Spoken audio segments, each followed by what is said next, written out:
Hello and welcome to this edition of the Sport or Nothing podcast. This is a short 7-minute show. Today we are joined by Cameron Jarvis as our sports journalist, and we're also joined by Max Lasky, our American industry professional. And we're talking about a very interesting and also very pressing American sports thing at the moment that's going on. Will the other three big leagues fall behind the NFL? I want to go to the American professional first, Max. The NFL have got the Madrid games, the Madrid games, the Berlin games, the Munich games, the London games, countless, even going to Australia. How Yeah. are the three teams, if they end up do increasing their games, abroad? How much are they going to have to do to keep up with the NFL? Well, first of all, love that I'm able to speak to you both again. We did this, I believe, maybe like 6 months ago now, but a pleasure as always. Yeah. Yeah, I think the landscape of sports, at least American sports, really interesting right now, and I think that they're gonna have to keep it interesting, specifically with baseball, right? Because baseball, there's 162 games. It's like a tale as old as time, or debate as old as time, if you will. And it's like, do they need to shorten the season? Now, I think if there was a shortened season, it would allow for them to go to these different countries and kind of get that extra exposure that I'm sure they're craving. Whereas, like the NFL, it's only 18 games. I believe it's 17 or 18 regular season games now, and they're able to go travel to these countries all the time. So I think that, another thing with like the NFL is that it's one game. Baseball, they do 2, 3, 4 game series at a time. So I think it's a lot harder for these teams to, and the league itself, to get these teams and pretty much the entire organization to another country for 2, 3, 4 days. MLB has seen success with the London games. Love the European games. So fun, right? But I Yeah, don't think a lot it of would fun. work if they went to like Brazil. So I think Major League Baseball needs to just be very, if if this is a route they want to take and they want to start exploring options in other countries, they need to look at the bigger markets and kind of look at their metrics and see, okay, where are our fans abroad, right? They know they have fans in London. I'm sure they have fans in Australia, and I'm sure they have fans in like the Dominican Republic. I'm surprised there's never been a Dominican Republic series ever. I No, mean, that is yeah, absurd to me, yeah. right? And the Dodgers are opening, actually. So this is a recording on a Monday, March 17th. Tomorrow, Is March it Tokyo? 18th, Yeah, you know it, the Tokyo games, right? And that's that a one. huge market for them. So I think that they need to tap into the markets that they know they have a following in, and that would help them out in the long run. But what are some other leagues that you're kind of alluding Yeah, to that you you know what? think? I'm gonna flip it over to Cam as well. I think like on a British standpoint, I think Cam, the other three leagues that in British terms, basketball's always been popular in this country. We know that. Ice hockey, we have a very successful very successful league in the European circuit, and MLB. We've seen the success of the London Games, and we also seen Great Britain qualify automatically for the next World Baseball Classic, I believe next year in 2026. Cam, how much of these three leagues going to miss out? Oh yeah, no, massively. It's going to be absolutely massive. Things start with the NBA. It's You look at basketball in the UK. It's the biggest. It's one of the biggest American sports. We Yeah, have, and I think as well in Europe that's shown by. Look, we have games in Paris. We have. They're doing games, or I think all over Europe now, and we've got the emerging European players, especially out in the NBA. So I don't think the NBA will struggle. I think as well, you look at the All Star game going to places like Europe and that European market, they'll be fine in sort of managing Europe. I don't see them falling behind because I think there's a presence there with television coverage and games in Europe and in Britain. I expect to now see the NHL markets pick up. I think there's a sort of buzz going around that.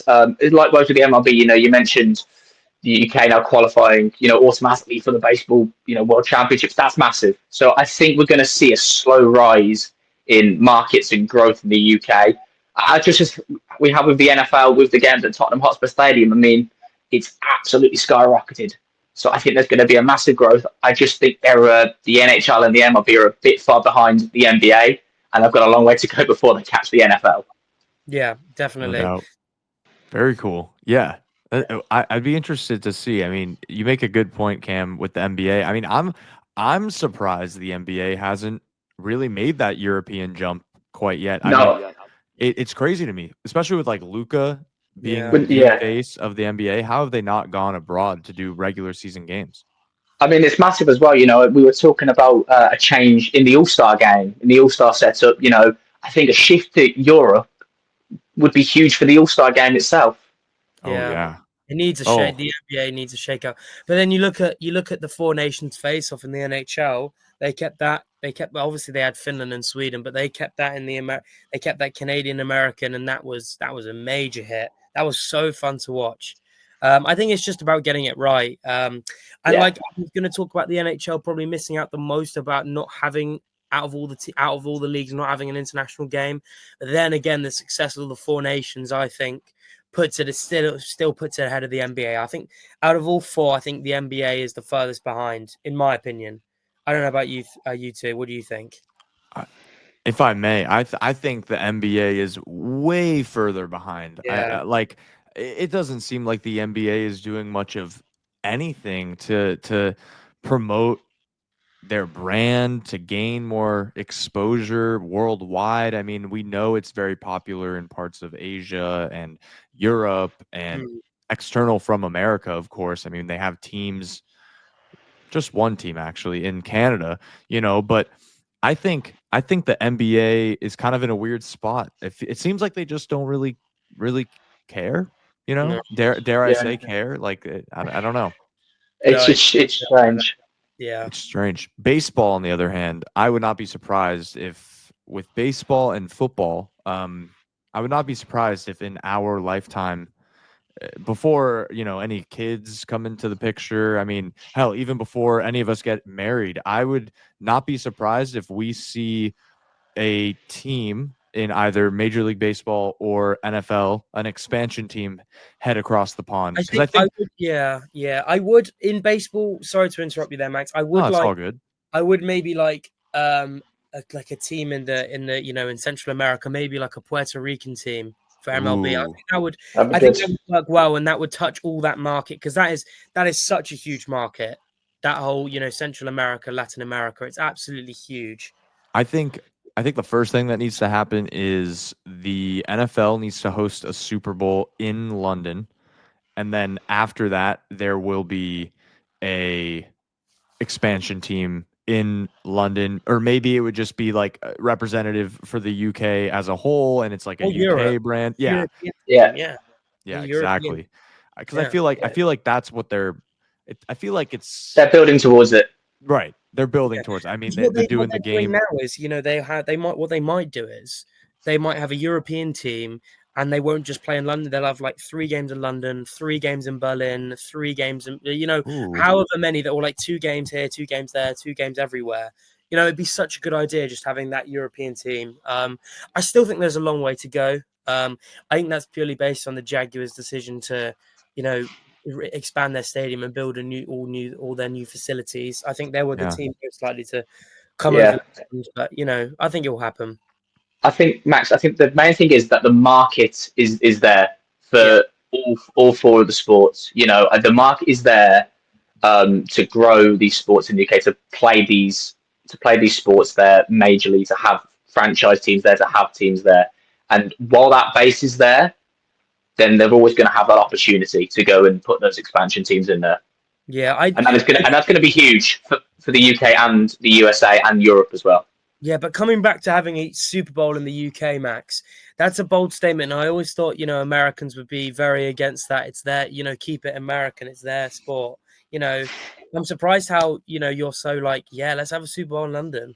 yeah. Let's have a Super Bowl in London. You know why? Because I mean, look, I'm in rare company, of course. I love seeing other people happy. There's plenty of people out there who don't like seeing other people happy. And it's like, I think people are happiest when they have something that makes them feel. That's why sports is so great, right? Because Yeah. even if you're Yeah, upset, even if you're happy, it's making you feel. And I don't care if the NFL is making me feel something from 5,000 miles away. It's just a game. It's I just love an event. And I think that the NFL could really, I would have to see what's in it for the NFL though. I'd have to see, what it's almost like, what have you done for me lately? It's like, well, by bringing a Super Bowl to the UK, what's that going to do for them? It'll be an interesting situation. And I think WrestleMania is closer to going to London than the Super Bowl. And I'm sure Cam would love that. Yeah, I would love that. I mean, I think we're a few years out of from I Max, think, just because I think I, Saudi Arabia got there. But yeah, we're close. We're yeah, I close. think the But that's best thing, huge. yeah, the thing with the London Super Bowl is, I think there's one thing it would bring: Oasis halftime show. Oh, no Yes, doubt. yes, it would. That's what No it would doubt. bring. I'm telling you now. So Sally Sally can can wait. wait. Honestly, that would be, Imagine. because I don't think they'd do it in the US. But if it ever came to the UK and they're still kicking around, I think it's tailor made for Oasis to do a halftime show. Oh, Yeah. I mean, the millions worldwide who'd be tuning in. Even the Americans that'd be tuning in I to think see they'd Oasis. be more than someone like Kendrick Lamar. Dare I say it? Dare I say it? No, I Yeah. love Kendrick, but come on. I mean, Oasis Oasis, yeah. at Every Wembley, Oasis, every halftime, Oasis, yeah. That'd be great. It must just see reaches out TV. to every sort of person in the world. Yeah. Um, Oh, that would be something special. Well, thank you very much to join this short edition of the Sport or Nothing podcast. We can't wait to see you soon. We'll see you next week.